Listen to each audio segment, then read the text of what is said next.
Hi there, welcome to BackHab. It's a course for backs, but you know what, just let me show it to you because I think it's going to really help you with your clients and maybe with yourself. So everything in BackHab, almost everything, we're constantly moving because I wanted it to be functional. First thing is alignment. So alignment from a side view tends to be the biggest problem with clients. You already know how to do alignment from a forward view. Make sure the chin is back, not tilted up. When I say chin back, my clients will go like this and lift their chin straight up. But no, actually chin goes down a little bit. The back of the neck should feel like it's stretching. Also, I tell them to lift the rib cage. And what they'll do is they'll tilt the rib cage. But it's not tilting. It's lift it up a little bit. Just lift it. And often I'll say shoulder blades slightly pressed down. So BackHab is a walking program because what's more functional than walking? The first thing we do is walk for alignment. Just practice with reciprocal arms, with natural gait, rolling heel to toe. Just practice walking. And walk only at the tempo that the water will let you move. You will often see clients start to move too quickly. They'll say, okay, and they'll start going like that. Well, that's not good alignment. We want people to be able to stop and restart and maintain that good alignment. So the first thing is walk for alignment. And I just lost my balance. So you can be sure other clients will too, because I'm used to doing this, although I am old. So then we do some between every few sequences of different exercises. We'll do some back stretching and abdominal tightening. I have gotten away from some of that because I like to keep people moving. But for the abdominal tightening, I just have them point their tailbone forward. So they eliminate the lordotic curve. And I just want them to practice that because most people will have that anterior pelvic tilt.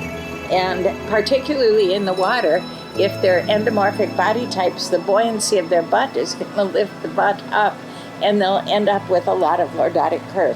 So what you want is to move the tailbone. Just move the tailbone forward and hold it for a little while and relax it. But not too much, and don't hold it for too long. And how long is too long? You're the one who's going to know. You need to trust yourself, watch your clients, see what they're doing. Okay, so in terms of back stretching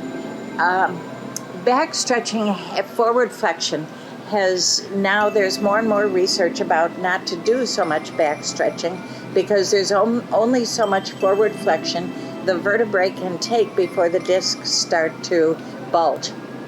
So I'll still do some back stretching, but not as much.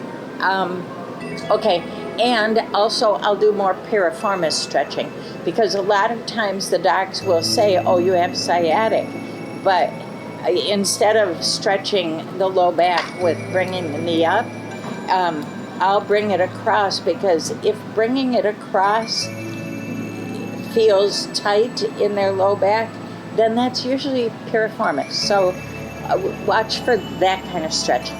Okay, so walking. We did walking for alignment, and with this, we need to keep the neck long, the rib cage lifted, but then I started BackHab because we had so many people coming to the pool who were having so much back pain. And then the ballistic programs, the programs with a lot of biomechanical load, weren't helping them that much. So I thought, well, I'll research backs and put together something for backs. And what I found was that most back problems come from muscle imbalance. The abdominals are weak, the low back is tight, not necessarily strong, but very tight. The glutes are weak, the hip flexors are so strong. So I thought, well, all we need to do is stretch the hip flexors, do some gluteal work, and it would be fine. So I had people get in the pool. This is one of my big failures. I had people get in the pool, and I had them do some stretching and some strengthening, and then they'd get out of the pool and they'd walk away and still on the deck. I mean, here they are, hardly being able to move when they were very fluid in the water. And I thought, I'm not having 15 seconds of carryover. What's wrong with this? So then I thought, okay, we have to, if we want people to be able to walk with pain-free mobility and be able to do things, then we need to put walking into the program.